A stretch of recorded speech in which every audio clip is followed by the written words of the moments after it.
दोस्तों, लखनऊ से आज बहुत ही हृदय विदारक एक घटना सामने आई जिसमें 14-15 बच्चे आग से जलकर मर गए। यही पूछना चाहते हैं कि इसकी ज़िम्मेदारी कौन लेगा?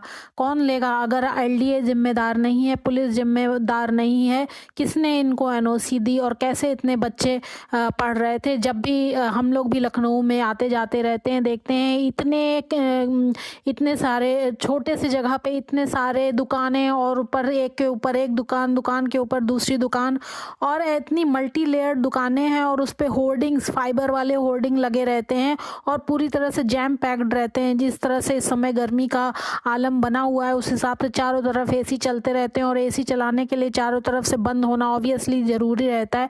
ऐसे में चारों तरफ से बंद बिल्डिंग में अगर कोई भी जाएगा तो फिर अगर कुछ भी होता है, शॉर्ट सर्किट या कुछ भी, उसके बाहर आने की संभावना बहुत कम हो जाती है। कब तक हम लोग ये देखते रहेंगे कि प्रशासन कुछ भी नहीं काम करता है और पहले से या नहीं एनओसी कैसे ये लोग नहीं लेके और इतना काम चलता रहता है? कब तक सरकार जागेगी और कैसे इतने सारे बच्चों की मौत और कितनी मौत होती रहेगी, ये समझ नहीं आता। इसमें कौन कौन मिला हुआ है?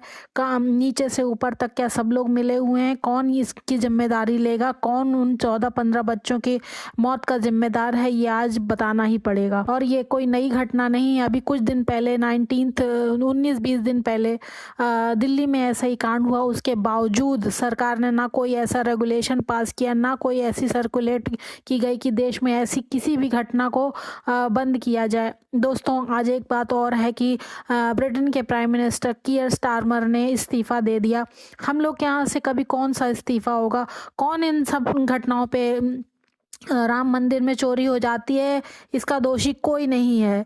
ये अग्निकांड हो गया, इसका दोषी कोई नहीं है।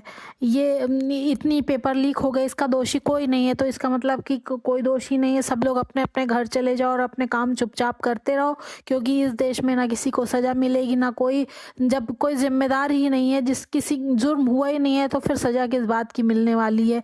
तो हम लोगों को लगता है कि ये देश पता नहीं किस तरफ से जा रहा है। बस बाहर बाहर से, ऊपर ऊपर से दिखाया जाता है कि फोर्थ इकोनॉमी बन गई। अब तो फोर्थ भी नहीं रही, सिक्स्थ हो गई है और विश्व गुरु बनते जा रहे हैं और पता नहीं क्या क्या होता जा रहा है। और अमेरिका से आंखों में आंखें डाल के हम लोग अमेरिका से बोलते हैं तो अमेरिका की नज़रें झुक जाती हैं। ऐसा मीडिया प्रोपोगेंडा चलाता है।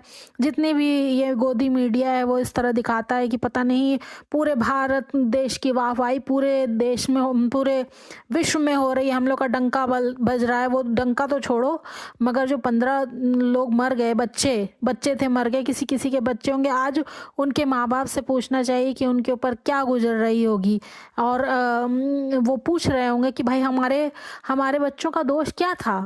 वो बस सुना कि ये कोई गेमिंग इंस्टीट्यूट या कुछ भी था, जो भी था, उसमें गए थे थोड़ी देर के लिए। उन्हें क्या पता था कि हमारे बच्चे इतने इस सरकार से इतने ज़्यादा वो हो चुके हैं कि अगर एक बार अंदर जाएंगे तो शायद वापस नहीं आएंगे। आप सिनेमा हॉल की बात कर लीजिए, तंग गलियों की बात कर लीजिए, हजरतगंज की बात कर लीजिए, इतने छोटे छोटे शॉप्स बने हुए हैं, चारों तरफ इतना तारों का जंजाल फैला हुआ है कि ये सब होना तो तय है। बट सरकार कब जागेगी ये कोई नहीं जानता है।